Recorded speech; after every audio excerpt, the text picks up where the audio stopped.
Easy ജിയോഗ്രഫിയുടെ പുതിയൊരു എപ്പിസോഡിലേക്ക് എല്ലാവർക്കും സ്വാഗതം. UGC net paper 1 people and environment എന്ന യൂണിറ്റിലെ 7ാമത്തെ മോക്ക് ടെസ്റ്റ്. അപ്പോൾ നമ്മുടെ ചാനലിൽ 60-ലധികം മോക്ക് ടെസ്റ്റുകൾ ചെയ്തിട്ടുണ്ട്. ഏറ്റവും പ്രധാനപ്പെട്ട ചോദ്യങ്ങൾ ഉൾപ്പെടുത്തിയുള്ള മോക്ക് ടെസ്റ്റുകളാണ്. നിങ്ങൾക്ക് ഉപകാരപ്പെടുമെന്ന കാര്യത്തിൽ ഒരു സംശയവും വേണ്ട. അപ്പോൾ നമുക്ക് ചോദ്യങ്ങളിലേക്ക് പോകാം. First question, the conducts of which of the following do some scientists suggest the use of cirrus clouds thinning technique and the injection of sulfate aerosols into the atmosphere. Cirrus clouds thinning ടെക്നിക്സും അതുപോലെ തന്നെ surface aerosols സ്ട്രാറ്റോസ്ഫിയറിൽ inject ചെയ്യുന്നതും ഒക്കെ സയൻറ്റിസ്റ്റുകൾ suggest ചെയ്യുന്നത് എന്തിനു വേണ്ടിയിട്ട് ആണ്? Creating the artificial rain in some region, reducing the frequency and intensity of tropical cyclones, reducing the adverse effect of the solar wind on earth, reducing the global warming. Cirrus clouds thinning ടെക്നിക്കും injection of sulphate എയറോസോൾസും ഉപയോഗിക്കുന്നത് reducing the global warming എന്നുള്ളതാണ്. Answer option D.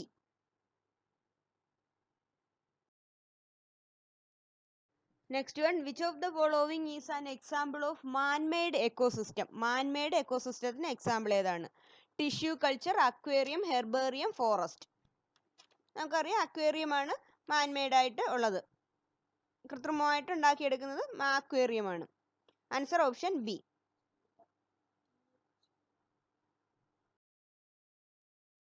Which belongs to the category of primary consumers? Primary കൺസ്യൂമേഴ്സിൽ വരുന്നത് snakes and frogs, insects and cattle, eagle and snakes, water insects. അപ്പോൾ primary consumers എന്ന് പറയുമ്പോൾ പ്രൊഡ്യൂസേഴ്സിനെ ആശ്രയിച്ച് ജീവിക്കുന്ന ജീവികളാണ് പ്രൈമറി കൺസ്യൂമേഴ്സിൽ വരുന്നത്. അതായത് പ്ലാന്റ് ഈറ്റേഴ്സ് ആണ്. അപ്പോൾ അത് ഇതിനകത്ത് വരുമ്പോൾ ഇൻസെക്ട്സും ക്യാറ്റിലും മാത്രമേ വരുന്നുള്ളൂ. ആൻസർ ഓപ്ഷൻ ബി ആണ്. Next one, what does mean agenda 21? Agenda 21 എന്ന് പറഞ്ഞാൽ it is an agreement between 20 developing countries of the world on climate change. It is A free trade agreement between 7 developed countries of the world. It is a non-binding voluntary implemented action plan of United Nations with regard to sustainable development. None of the above. Agenda 21 എന്ന് പറയുന്നത് sustainable development aim ചെയ്തിട്ടുള്ള ഒരു ഇതാണ്. അപ്പോൾ answer option C ആണ്. Non binding voluntary implemented action plan of United Nation with regard to sustainable development എന്നുള്ളതാണ്. Option C.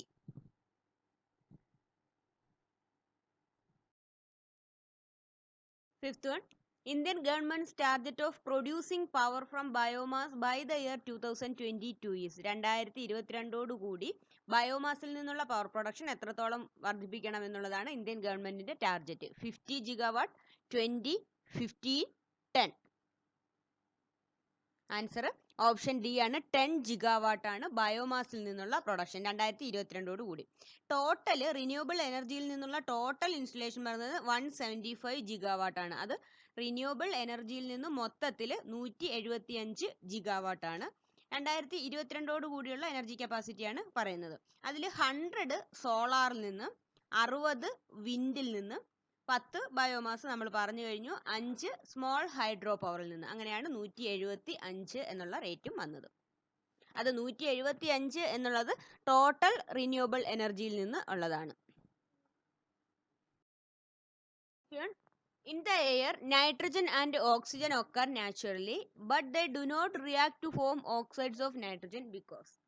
അപ്പോൾ അറ്റ്മോസ്ഫിയറിൽ നൈട്രജനും ഓക്സിജനും നാച്ചുറലായിട്ട് കാണപ്പെടുന്നുണ്ടെങ്കിലും അവ റിയാക്ട് ചെയ്ത് ഓക്സൈഡ്സ് ഓഫ് നൈട്രജൻ ഉണ്ടാകുന്നില്ല. അതിനുള്ള reason, oxides of nitrogen are unstable, catalyst are required for the reaction, the reaction is endothermic, nitrogen and oxygen do not react with each other. അപ്പോൾ ഓക്സിജനും നൈട്രജനും react ചെയ്യുന്നുണ്ട്, പക്ഷെ റിയാക്ട് ചെയ്ത് oxides of nitrogen ഉണ്ടാകുന്നില്ല എന്നുള്ളതാണ്. അപ്പോൾ അതിനുള്ള റീസൺ ഓപ്ഷൻ സി ആണ്. റിയാക്ഷൻ ഈസ് എൻഡോതെർമിക് ആണ്. അപ്പോൾ അങ്ങനെ റിയാക്ട് ചെയ്യുമ്പോൾ ആ ഒരു ബോണ്ടിനെ മാറ്റാൻ വേണ്ടിയിട്ട്, ആ ഒരു ബ്രേക്ക് ഡൗൺ ചെയ്യാൻ വേണ്ടിയിട്ട് ഹൈ ഹീറ്റ് ആവശ്യമാണ്. അപ്പോൾ ഈ ഒരു പ്രോസസ്സ് ശരിക്കും എൻഡോതെർമിക് ആണെന്നുണ്ട്, ഉള്ളിൽ നിന്ന് തന്നെ സ്വയം താപം ആർജിക്കാൻ കഴിയുന്നതാണ്. ഒരു എൻഡോതെർമിക് ആയിട്ടുള്ള ഒരു പ്രോസസ്സാണ് ഓക്സൈഡ് ആൻഡ് നൈട്രജൻ റിയാക്ഷൻ. അപ്പോൾ അതിനെ ബ്രേക്ക് ഡൗൺ ചെയ്യാനായിട്ട് ഹൈ ഹീറ്റ് ആവശ്യമുണ്ട്. അത് ഇല്ലാത്തത് കൊണ്ടാണ് ആ ഒരു ഓക്സൈഡ്സ് ഓഫ് നൈട്രജൻ ഉണ്ടാകാത്തത്. അപ്പോൾ ആൻസർ ഓപ്ഷൻ സി ആണ്. The reaction is endothermic. According to the report of Niti Aayog, which city from South India will have zero groundwater by 2020? 2020 കൂടി ഗ്രൗണ്ട് വാട്ടർ ലെവൽ സീറോ ആകാൻ chance ഉള്ള south ഇന്ത്യയിലെ city ഏതാണ്? NITI ആയോഗിന്റെ report അനുസരിച്ച് Kozhikode, Thiruvananthapuram, Chennai, Mysore. South ഇന്ത്യയിലെ city Chennai ആണ്, option C ആണ്. 21 cities ആണ്.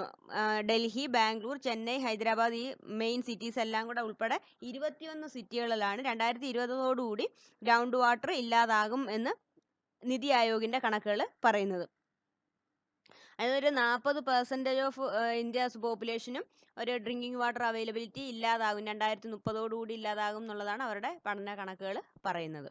ഇപ്പോൾ സൗത്ത് ഇന്ത്യയിൽ നിന്നുള്ള സിറ്റി ചെന്നൈ ആണ്. മറ്റ് പ്രധാനപ്പെട്ട സിറ്റികൾ ഡൽഹി, ബാംഗ്ലൂർ ഇതെല്ലാം തന്നെ ഉണ്ട്.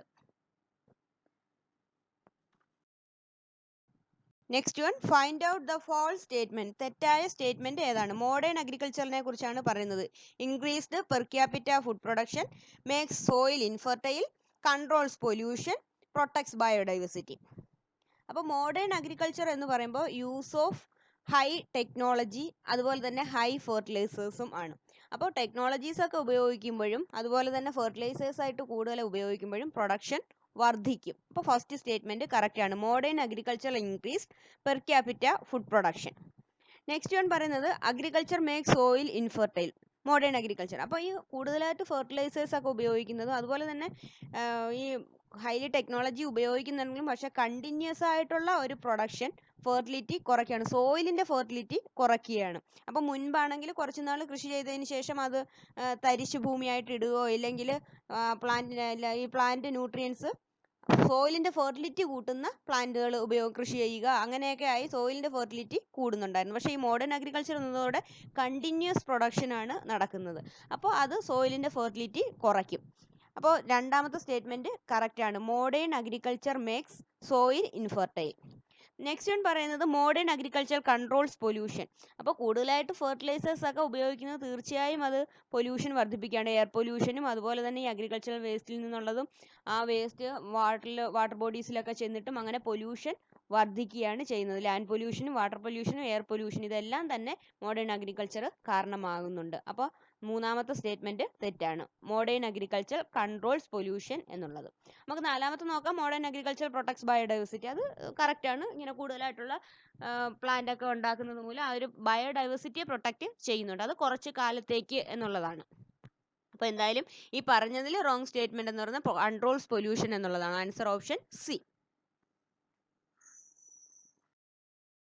നെക്സ്റ്റ് ആണ് increased levels of air pollution results in.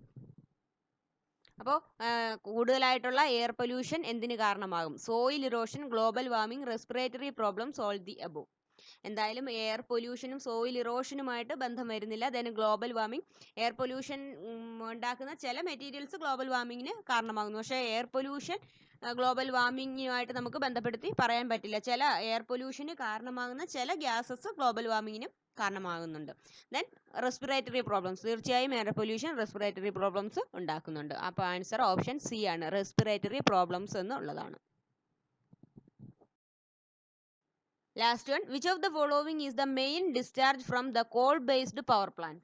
Call based power പ്ലാന്റ്സിൽ നിന്ന്, തെർമൽ പവർ പ്ലാന്റ്സിൽ നിന്നുള്ള പ്രധാനമായിട്ടുള്ള ഡിസ്ചാർജ് ഏതാണ്?